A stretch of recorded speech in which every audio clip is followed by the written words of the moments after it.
আসসালামু আলাইকুম। এখন শুনবেন সংবাদ শিরোনাম। ঈদের দিনেও ইরানে যুক্তরাষ্ট্র ইসরায়েলের হামলা, মিসাইল উপেক্ষা করে জামাতে হাজারো মুসল্লি। ভারত পাকিস্তান সহ এশিয়ার দেশগুলোতেও ঈদ উদযাপন। ঈদ উচ্ছ্বাসে ভাসছে দেশ, বিনোদন কেন্দ্রগুলোতে মানুষের, চিড়িয়াখানায় পশু পাখির সাথে সবার সাথে ঈদ আনন্দ ভাগাভাগি করে নিলেন জামাতের আমির।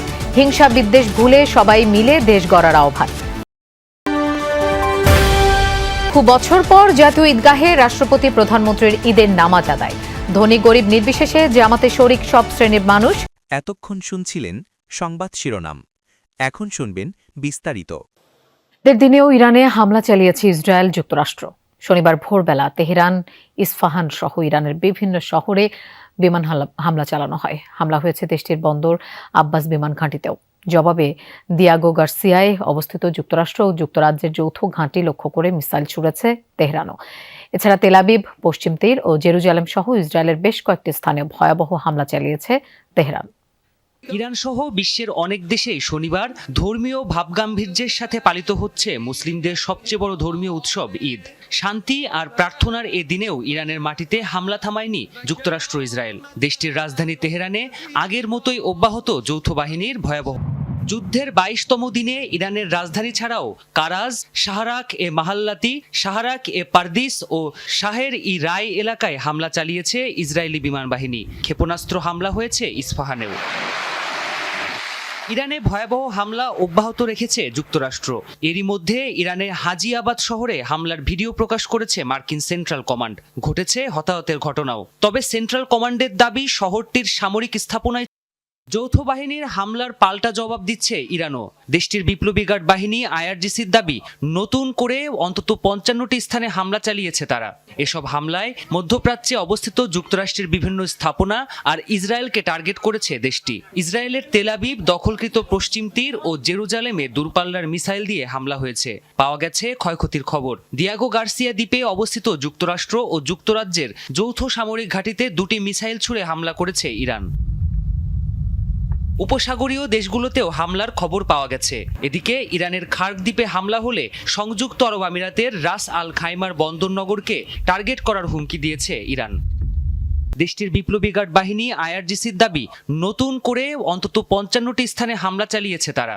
এসব হামলায় মধ্যপ্রাচ্যে অবস্থিত যুক্তরাষ্ট্রের বিভিন্ন স্থাপনা আর ইসরায়েলকে টার্গেট করেছে দেশটি। ইসরায়েলের তেল আবিব দখলকৃত পশ্চিম তীর ও জেরুজালেমে দূরপাল্লার মিসাইল দিয়ে হামলা হয়েছে। পাওয়া গেছে ক্ষয়ক্ষতির খবর। দিয়াগো গার্সিয়া দ্বীপে অবস্থিত যুক্তরাষ্ট্র ও যুক্তরাজ্যের যৌথ সামরিক ঘাঁটিতে ২টি মিসাইল ছুড়ে হামলা করেছে ইরান।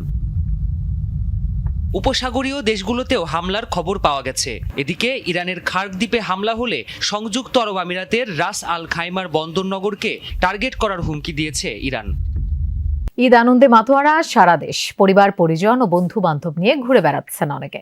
ঈদের দিন সকাল থেকেই মিরপুরের জাতীয় চিড়িয়াখানায় একটি শহরের মূল বৈচিত্র্য তো আসলে বিনোদন পার্কগুলো। সেই বৈচিত্র্যের জন্য একটি চিড়িয়াখানা অন্যতম।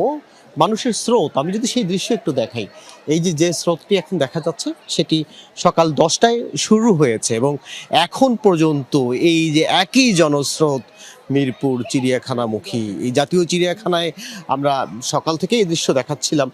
হাজার হাজার মানুষ, শত শত বললে ভুল হবে, এবং আজ লাখখানেক মানুষ তো উপস্থিত হবেন দিনভর, এমনটি প্রত্যাশা জাতীয় চিড়িয়াখানা কর্তৃপক্ষের। এইসব মানুষ বলছিলেন যে রাজধানীতে বিনোদনের খুব একটা জায়গা নেই, যেগুলো ছিল অট্টালিকার ভিড়ে হারিয়ে গেছে, খোলা আকাশ পাওয়া যায় না, বুক ভরে যে শ্বাস নেবে সেই জায়গাটুকু নেই। এবং শিশুদের ক্ষেত্রে তো বিনোদনের ব্যবস্থাই এই রাজধানীতে নেই, যে কারণেই ঈদের এই ছুটিতে শিশুদেরকে সাথে করে নিয়ে তারা এসেছেন রাজধানীতে। আমি বলছিলাম যে জাতীয় চিড়িয়াখানার যে আয়তন প্রায় ২০০ একর, এই ২০০ একরের আয়তনে ৩,০০০-এর মতো প্রাণী রয়েছে। এইসব প্রাণীকে সচক্ষে দেখা, এবং বিশেষ করে নিম্ন আয়ের মানুষ কিংবা আশেপাশে যারা আছেন তারা তো আসেনি। এছাড়াও ঢাকার বাইরে থেকেও আমরা দেখেছি অনেকেই সপরিবারে ঈদ করার জন্য ঢাকায় এসেছেন, তারাও এখানে ঘুরতে এসেছেন। এইসব মানুষ বরাবরের মতো বলছিলেন চিড়িয়াখানার যে বৈশিষ্ট্য সেটি অনেকটা হারিয়ে ফেলেছে জাতীয় চিড়িয়াখানা। বিশেষ করে তাদের দাবি অন্যান্য বিশ্বে রাতের বেলাও চিড়িয়াখানায় দর্শনার্থীদের একটি উপস্থিতি দেখা যায়, কিংবা প্রয়োজন তাদের ঢোকার ব্যবস্থা করে রাতের যে দৃশ্য নিশাচর প্রাণীদেরকে দেখানো, সেটির ব্যবস্থা থাকে। বাংলাদেশে সেই ব্যবস্থাটি নেই। একসময় এই উদ্যোগ নেওয়া হয়েছিল জাতীয় চিড়িয়াখানা, সেটি পরে ভেস্তে গেছে। নিশ্চয়ই ভবিষ্যতে এই ধরনের উদ্যোগ সরকার নেবে, এই কথাগুলো সাধারণ মানুষ বলছিলেন। আর শিশুদের উচ্ছ্বাস বরাবরের মতো। ঈদের দিন ঐতিহ্যবাহী সামাজিক ও রাজনৈতিক মিলন মেলা ও রাষ্ট্রীয় আচার হিসেবে কূটনীতিকদের সাথে সৌজন্য সাক্ষাৎ করেছেন বিরোধী দলীয় নেতা ডাক্তার শফিকুর রহমান। বেলা 11টায় মিন্টো রোডের বিরোধী দলীয় নেতার বাসভবনে সাক্ষাতে আসেন বিভিন্ন দেশের কূটনীতিকরা। বিরোধী দলীয় নেতা শুরুতেই বাংলাদেশে নিযুক্ত বিভিন্ন দেশের কূটনীতিক ও আন্তর্জাতিক সংস্থার কর্মকর্তাদের সঙ্গে সাক্ষাৎ করেন। আন্তরিকভাবে সবার সাথে সৌজন্য সাক্ষাৎ করেন তিনি। ঈদ শুভেচ্ছা বিনিময়ের মাধ্যমে পারস্পরিক সম্পর্ক আরও দৃঢ় করার অঙ্গীকার করেন তারা। পরে বাসভবন প্রাঙ্গণে একটি গাছের চারা রোপণ করেন ডাক্তার শফিকুর রহমান। আমাদের 30 দিনের এবং অতীতের ফেলে আসা সারা জিন্দগির ইবাদতকে আল্লাহ কবুল করুন। এর উসিলায় আমাদের দেশের উপর রহম করুন, শান্তির ফয়সালা নাজিল করুন, হিংসার পরিবেশ দূর করুন, ভালোবাসা এবং ভ্রাতৃত্বের পরিবেশ আল্লাহ পয়দা করে দিন। সারা দুনিয়ায় বিবাদমান যুদ্ধরত দুনিয়াকে আল্লাহ তাআলা আগুন নিভিয়ে দিয়ে শান্তি নাজিল করুন। ঈদ উল ফিতরের 5টি জামাত অনুষ্ঠিত হয়েছে জাতীয় মসজিদ বায়তুল মোকাররমে। সকাল 7টায় অনুষ্ঠিত হয় প্রথম জামাত। ইমামতি করেন মসজিদের সিনিয়র পেশ ইমাম মাওলানা মিজানুর রহমান। ঈদ জামাতে অংশ নিতে ভোর থেকেই দলে দলে মুসল্লিরা আসতে থাকেন জাতীয় মসজিদে। প্রত্যেক জামাতের পর পরিবার, সমাজ, রাষ্ট্র ও বিশ্ব মানবতার শান্তি সমৃদ্ধির জন্য মোনাজাত করা হয় মহান আল্লাহর দরবারে। উমামা রাদিয়াল্লাহু তাআলা আনহু থেকে হযরত মুহাম্মদ সাল্লাল্লাহু আলাইহি সাল্লামের একটি স্বপ্নের বর্ণনায় বলা হয়, স্বপ্নে দুজন ব্যক্তি হযরত মুহাম্মদ সাল্লাল্লাহু আলাইহি সাল্লামকে নিয়ে যান একটি উঁচু পাহাড়ের উপর। সেখানে এক ভয়াবহ আওয়াজ শুনতে পান তিনি। তাকে জানানো হয় এটি জাহান্নামের আওয়াজ। কিছু দূর যেতেই দেখা যায় দুইজন ব্যক্তিকে পায়ের মাংসপেশি দিয়ে উল্টো করে ঝুলিয়ে রাখা হয়েছে। এরা সেই ব্যক্তি যারা ইফতারের আগে রোজা ভঙ্গ করেছিল। এমন আযাব থেকে বাঁচতে যারা 1 মাস সিয়াম সাধনা করেছেন, আজ তাদের পুরস্কারের দিন, আজ ঈদের দিন।